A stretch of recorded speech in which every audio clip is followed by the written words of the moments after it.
Perry gripped the steering wheel tightly with both hands as they rounded a curve and came upon a pickup truck engulfed in flames. He stopped about 100 feet from the inferno. "Let's check it out." The three men cautiously approached the burning vehicle. There was no trace of another human being, dead or alive. "No sign of people, but this fire is still fresh," Jack observed. "That's strange." Whoosh! The three men turned in unison as a fire-propelled streak shot from the mountainside. A thunderous boom consumed Joshua's ears. He felt himself flying backward through the air, then crashing to the ground on his back with a painful thud that took his breath away. When he opened his eyes, a shadowy masked figure in a black robe stood over him. Groggy and struggling to regain his senses, he saw the butt of a rifle descending toward his face. Rebecca nervously twisted her hair as she paced impatiently in front of the warm, cozy fire. "It's been 3 hours. They should be back by now." She jumped, startled by a knock on the door. She opened it to find an equally worried Caroline. "Any word from Joshua and Perry?" Caroline asked. "None." Rebecca felt a lump forming in her throat. "I'm worried. We should send someone to check on them." Caroline nodded. They rushed up the path to Drew's cabin, where they found Jim. Rebecca explained the situation and Jim headed off into the woods, returning 30 minutes later with Bob and Kane. Bob twisted his cigar between his fingers. "Don't worry, Mrs. Winston, we'll find them." Stone-faced, Kane nodded. The two soldiers retrieved a stockpile of weapons and sped off toward the gate in Bob's Yukon. Joshua slowly regained consciousness, not sure where he was or how he got there. As he struggled to open his swollen right eye, he realized he was on the floor inside a small church. The church's white walls were adorned by dark-stained crossbeams and ornate stained glass windows. A large cross hung behind the dais and a smaller cross emblazoned the front of the pulpit. The stained wooden pews looked as though they could be hand-me-downs from centuries past. The rope felt prickly against Joshua's wrists as he tried to move, and the piece of cloth used to gag him tasted like stale bread. Perry and Jack were tied up beside him, along with two other prisoners whose identities were unknown to him. A tall man in a black robe and mask was seated in a chair across the room. Joshua's heart sank.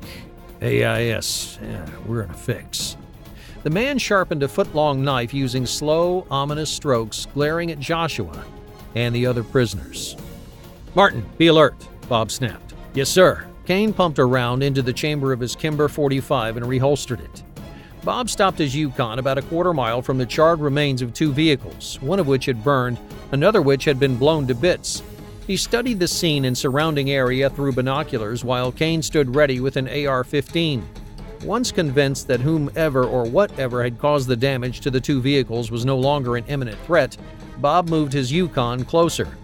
The acrid smell of smoke permeated the area as Kane walked into the still smoldering debris and silently held up the remnants of an object. "RPG," Bob said. "Not good." He picked up a piece of dark blue shrapnel from one of the vehicles. "This does appear to be from Mr. Edwards' truck." After surveying the area, Bob and Kane returned to camp. Joshua, Perry, and Jack watched helplessly as 5 masked terrorists scurried around within the church. They tore down the cross that stood behind the dais and covered the pulpit with a sheet. The militants hung a flag featuring bold blue, green, and white horizontal stripes and red Arabic lettering underscored by a black sword in front of the pulpit, then set up a video camera and tested the sound. They communicated in Arabic. Joshua clenched his teeth and balled up his fists as 2 of the militants rushed over and grabbed one of the other prisoners. The man kicked and tried to scream as they dragged him across the floor, his helpless cry muffled by the gag. They forced him into a chair, facing the camera with the flag behind him.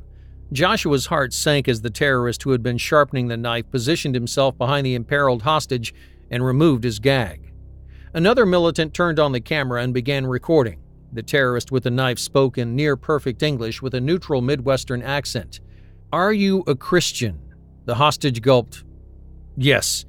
Joshua closed his eyes and swallowed hard as the militant grabbed the hostage by his hair, violently yanked his head back, and savagely cut his throat. The man's blood-curdling scream quickly faded into a low gurgling sound.